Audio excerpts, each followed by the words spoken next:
कीड़ा थाप द्यों पातशाही लश्कर कड़े सुआ।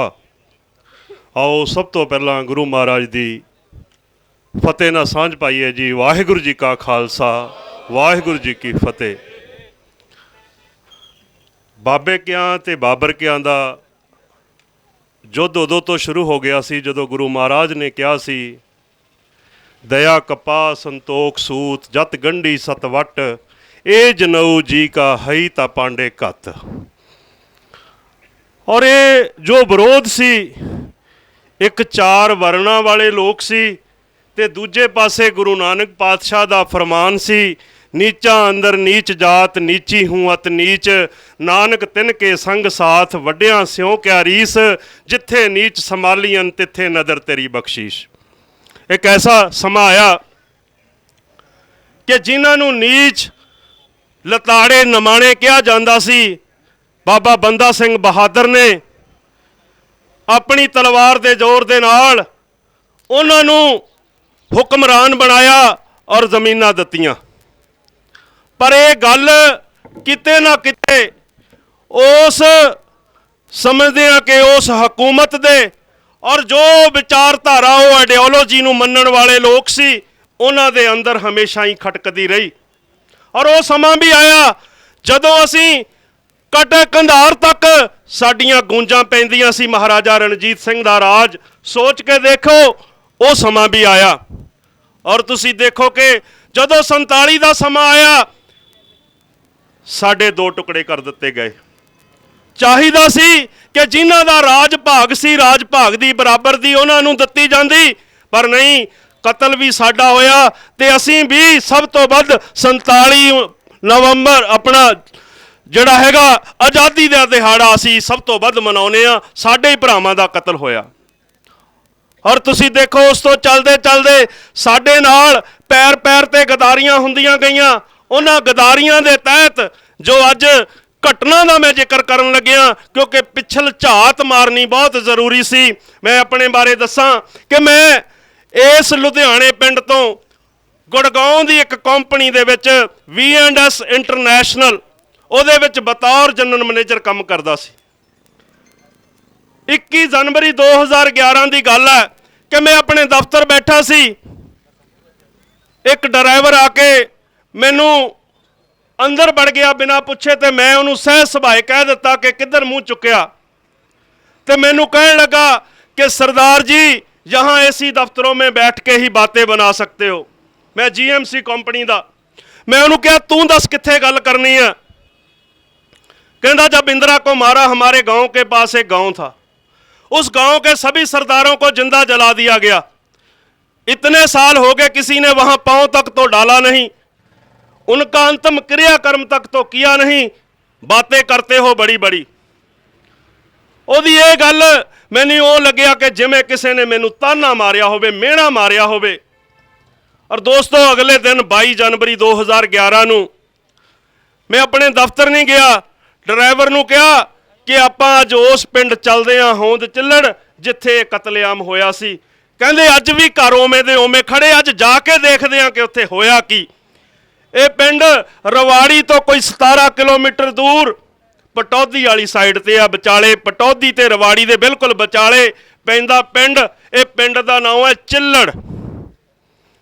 और चिल्लड़ दे नाल उन्हां दी ढाणी सी जिन्हों के होद कहंदे आ, जिवें हौजी बना दित्ती जांदी आ बड़ी सारी। उहदे आले दाले पिंड वसिया सी।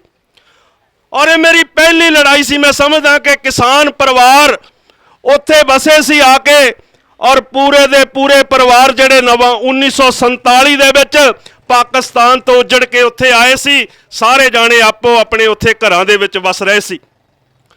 तुसीं देखो कि 3 नवंबर 1984 नूं भीड़ आउंदी है।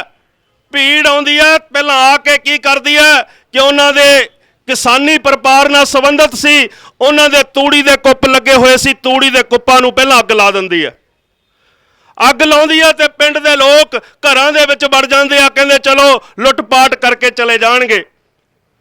ਔਰ ਉਹ ਕੀ ਕਰਦੇ ਆ, ਜਦੋਂ ਅੰਦਰ ਵੜਦੇ ਆ ਉਹਨਾਂ ਦੀਆਂ ਛੱਤਾਂ ਪਾੜਦੇ ਆ, ਛੱਤਾਂ ਦੇ ਵਿੱਚ ਪੈਟਰੋਲ ਸੜਦੇ ਆ, ਅੰਦਰ ਜਦੋਂ ਅੱਗ ਲੱਗਦੀ ਆ ਲੋਕ ਬਾਹਰ ਨੂੰ ਭੱਜ ਕੇ ਆਉਂਦੇ ਆ ਤੇ ਬਾਹਰ ਡਾਂਗਾ ਵਾਲੇ ਲੈ ਕੇ ਖੜੇ ਹੁੰਦੇ ਆ, ਉਹ ਡਾਂਗਾ ਮਾਰਦੇ ਆ, ਉਹਨਾਂ ਨੂੰ ਮਾਰਦੇ ਆ। ਜਦੋਂ ਜਾ ਕੇ ਦੇਖਿਆ ਇੱਕ ਗੱਲ ਸਾਹਮਣੇ ਆਈ ਕਿ ਇੱਕ 2 ਸਾਲ ਦਾ ਬੱਚਾ ਉਹ ਜ਼ਾਲਮਾਂ ਦੇ ਹੱਥ ਆ ਗਿਆ, ਉਹਨੂੰ ਲੱਤਾਂ ਤੋਂ ਫੜ ਕੇ ਪਟਕਾ ਪਟਕਾ ਕੇ ਕੰਧਾਂ ਨਾਲ ਮਾਰਿਆ, ਉਹਦੇ ਖੂਨ ਨਾਲ ਲਿਬੜੇ ਵਾਲ ਅੱਜ ਵੀ ਤੁਸੀਂ ਦੇਖ ਸਕਦੇ ਹੋ ਉਹਨਾਂ ਦੇ ਵਾਰਾਂ ਦੇ ਉੱਤੇ। ਔਰ ਉਹ ਚੀਜ਼ ਨੂੰ ਦੇਖਿਆ, ਔਰ ਉੱਥੇ ਇੱਕ ਗੁਰਦੁਆਰਾ ਸੀ, ਉਹਦੇ ਤੇ ਲਿਖਿਆ ਸੀ ਸਭਨਾ ਜੀਆਂ ਕਾ ਇੱਕ ਦਾਤਾ ਸੋ ਮੈਂ ਵਿਸਰ ਨਾ ਜਾਈ, ਔਰ ਲਾਗੇ ਇੱਕ ਖੂਹ ਹੈ, ਸਾਰਿਆਂ ਨੂੰ ਮਾਰ ਕੇ ਅੱਧ ਸੜੀਆਂ ਲਾਸ਼ਾਂ ਨੂੰ ਸਾਰਿਆਂ ਨੂੰ ਉਸ ਖੂਹ ਵਿੱਚ ਸੁੱਟ ਦਿੱਤਾ ਗਿਆ। ਇੱਕ ਦਰਦ ਭਰੀ ਕਹਾਣੀ ਹੈ ਕਿ ਬਟਾਲੇ ਲੱਗਦਾ ਨੌਜਵਾਨ ਜਿਹੜਾ ਕਿ ਜੈਕ ਰਾਈਫਲ ਦੇ ਵਿੱਚ ਬਤੌਰ ਸਿਪਾਹੀ ਨੌਕਰੀ ਕਰਦਾ ਸੀ, ਉਹਨੂੰ ਪਤਾ ਲੱਗਿਆ ਕਿ ਮੇਰੇ ਘਰ ਬੇਟੀ ਹੋਈ ਹੈ, ਬੇਟੀ ਨੂੰ ਦੇਖਣ ਆ ਰਿਹਾ ਸੀ। ਕਿਸੇ ਨੇ ਪਟੌਦੀ रेलवे स्टेशन ਦੇ ਉੱਤੇ ਕਹਿ ਦਿੱਤਾ कि सरदार जी दिल्ली जाओगे वहाँ पे जला देंगे, यहाँ पे थोड़ी दूर एक सरदारों का गांव है वहाँ जाके शेल्टर ले लो। वो बेचारा पैदल चलदा चलदा सवेरे उस पिंड पहुंचया, जाके नहा धो के प्रशादा छकन लग्या सी, जानू भीड़ आ जाती है और वो भीड़ उस फौजी नौजवान नूं जिहदे कि फौज की वर्दी पाई हुई सी जाल के राख कर दिंदी है, क्योंकि सरदार सी, सिर ते पग सी। सानू मारन दा ना वो देखदे आ कि तुसीं अकाली हो, ना देखदे आ तुसीं कांग्रेसी हो, ना तुसीं तुहाडी जात देखी जाती है, सिर दी पग देखी जाती है, पेट्रोल पा दिता जाता, अग ला दित्ती जाती है। दोस्तों ये जदों मामला सामने आया तो उस टाइम नौकरी दे विचों जवाब मिल गया और कोस दी लड़ाई लड़ी, ओदी लड़ाई लड़दे लड़दे एक कमिशन बनिया जस्टिस टीपी गर्ग कमिशन। मैं शॉर्ट ते आवां, जस्टिस टीपी गर्ग कमिशन बनिया। कमिशन ने अपनियां फाइंडिंग की दित्तियां, वो दसणियां जरूरी ने। जस्टिस टीपी गर्ग कमिशन की कहंदा, कहंदा थाना 2 किलोमीटर की दूरी ते है और पुलिस 24 घंटे बाद क्यों पहुंचती है। टीपी गर्ग कमिशन कहंदा कि जदों पुलिस आउंदी है सारे जाणिਆਂ ਨੂੰ ਲੱਤਾਂ ਤੋਂ ਘੜੀਸ ਘੜੀਸ ਕੇ ਇੱਕ ਜਗ੍ਹਾ ਤੇ ਢੇਰੀ ਲਾ ਕੇ ਮਿੱਟੀ ਦਾ ਤੇਲ ਪਾ ਕੇ ਅੱਗ ਕਿਉਂ ਲਾਈ ਜਾਂਦੀ ਆ, ਕਿਉਂ ਨਹੀਂ ਇਹਨਾਂ ਦਾ ਪੋਸਟਮਾਰਟਮ ਕਰਾਇਆ ਜਾਂਦਾ, ਕਿਉਂਕਿ 79 ਲਾਸ਼ਾਂ ਉਸ ਪਿੰਡ ਵਿੱਚ ਪਈਆਂ ਸਨ। ਕੀ ਪਤਾ ਕੋਈ ਸਹਿ ਰਿਹਾ ਹੋਵੇ, ਕਿਸੇ ਦੇ ਪ੍ਰਾਣ ਚੱਲ ਰਹੇ ਹੋਣ, ਪਰ ਐਸਾ ਨਹੀਂ ਕੀਤਾ ਦੋਸਤੋ। ਸਾਰਿਆਂ ਨੂੰ ਇਕੱਠਾ ਕਰਕੇ ਢੇਰ ਲਾ ਕੇ ਮਿੱਟੀ ਦਾ ਤੇਲ ਪਾਇਆ, ਅੱਗ ਲਾ ਦਿੱਤੀ ਔਰ ਸਾਰਿਆਂ ਨੂੰ ਚੱਕ ਕੇ ਖੂਹ ਵਿੱਚ ਸੁੱਟ ਦਿੱਤਾ। ਉਸ ਤੋਂ ਬਾਅਦ ਕੀ ਹੋਇਆ, टीपी गर्ग कमिशन की रिपोर्ट में है जिहड़ियां कि असीं गवाहियां कराइयां, वो गवाहियां के आधार पर टीपी गर्ग कमिशन कहता कि जिहड़ा उस टाइम उत्थों का SP सी उहनूं DGP बनाया, DGP SP सतिंदर कुमार नूं DGP लाया। राम किशोर जिहड़ा कि इंस्पैक्टर सी उहनूं SP बनाया 6 महीनों दे विच। क्यों बनाया, क्योंकि इन्होंने उस कांड दी 6 महीनों दे विच नवंबर नूं कांड हुंदा, मार्च दे विच उस केस दी क्लोजिंग रिपोर्ट पा के उस केस नूं खत्म कर दिता जांदा। सो ये साडे नाल पैर पैर ते धक्के ये अज दे नहीं दोस्तों, 1947 तो हो रहे आ।